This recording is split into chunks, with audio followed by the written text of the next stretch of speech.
Olá, vamos continuar nossa conversa sobre energia falando sobre o trabalho de uma força constante? Já sabemos que para que um objeto aumente ou diminua sua velocidade e, consequentemente, sua energia cinética, uma força resultante deve agir sobre ele. Chamaremos de trabalho da força resultante ou trabalho total exercido sobre um objeto a quantidade de energia cinética transferida ao objeto ou do objeto através da ação da força resultante. Ou seja, o trabalho total é igual à variação da energia cinética que o objeto sofre devido à ação da força resultante. Para aprendermos mais sobre o trabalho, vamos analisar a situação em que uma pessoa puxa uma caixa sobre um chão liso. A força F feita pela pessoa é constante e faz um ângulo θ com a horizontal. Não há atrito considerável e a caixa, que inicialmente tinha velocidade v1, passa a ter velocidade v2 depois de se locomover uma distância d. Outras forças que agem sobre a caixa são o peso e normal. A força resultante sobre a caixa é a componente horizontal da força da pessoa, Fx. Aponta para a direita e vale F vezes o cosseno de θ. Como as forças resultantes que atuam na caixa são todas constantes, sua aceleração também será constante e a equação de Torricelli é válida. A velocidade ao quadrado no ponto 2 é igual à velocidade ao quadrado no ponto 1, mais 2 vezes a aceleração vezes o deslocamento. A aceleração, de acordo com a segunda lei de Newton, é igual à força resultante dividido pela massa. Substituindo essa expressão na equação de Torricelli, temos que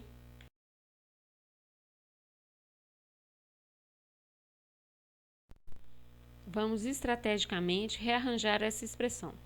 Passando V1 ao quadrado para o lado direito, temos, multiplicando todos os termos por m sobre 2, temos,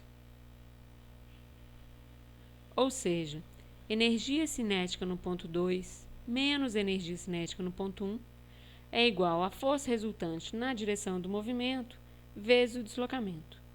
De outra forma, a variação da energia cinética sofrida pela caixa é igual à força resultante na direção do deslocamento vezes o deslocamento. Havíamos definido que o trabalho total é igual à variação da energia cinética. Acabamos de concluir que a variação da energia cinética é igual à força resultante vezes o deslocamento. Então, encontramos uma forma de calcular o trabalho da força resultante, que será igual à força resultante vezes o deslocamento.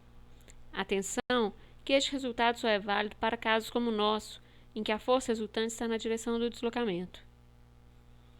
O trabalho será positivo se a força está no sentido do deslocamento e, como consequência, o objeto ganha energia cinética. E o trabalho será negativo se a força está no sentido contrário ao deslocamento e o objeto perde energia cinética. Para que o nosso resultado valha em todos os casos, vamos deixá-lo mais preciso. A única componente da força resultante que pode causar variação na energia cinética de um objeto é aquela componente que fica na direção do próprio movimento, que é igual à força vezes o cosseno do ângulo entre força e direção do movimento.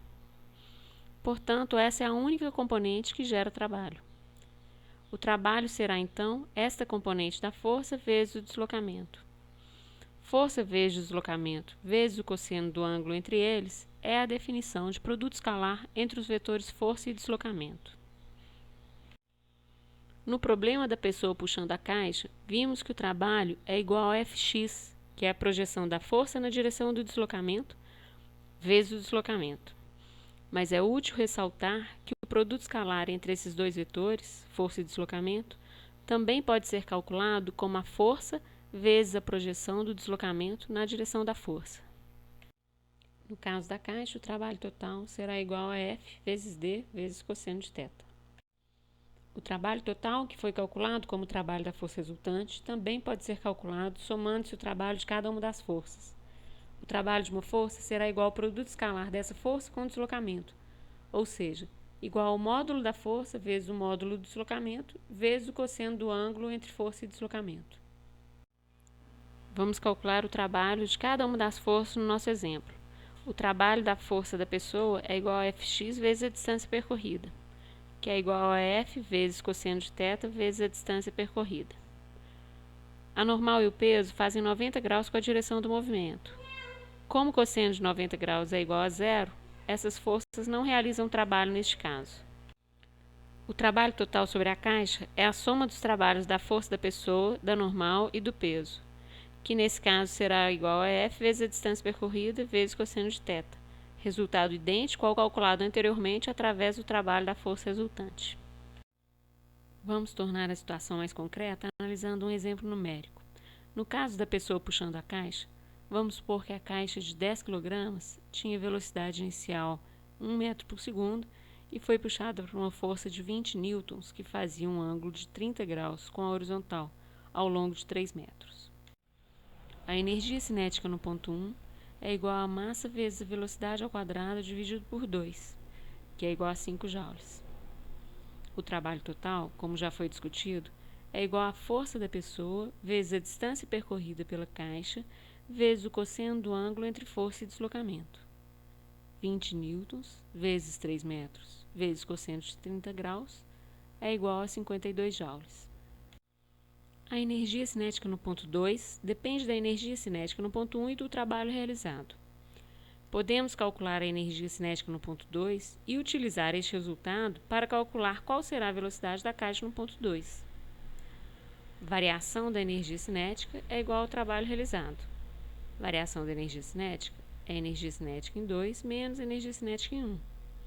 Isolando o termo energia cinética em 2, vemos que ela é igual à energia cinética em 1 mais o trabalho, 5 joules mais 52 joules, encontramos o valor de 57 joules para a energia cinética em 2. Podemos isolar o termo da velocidade em 2 a partir da expressão da energia cinética em 2. E vemos que velocidade em 2 é igual a raiz quadrada de 2 vezes a energia cinética em 2, dividido pela massa. A raiz de 2 vezes 57 joules dividido por 10 kg nos leva a valor de 3,2 metros por segundo para a velocidade da caixa no ponto 2.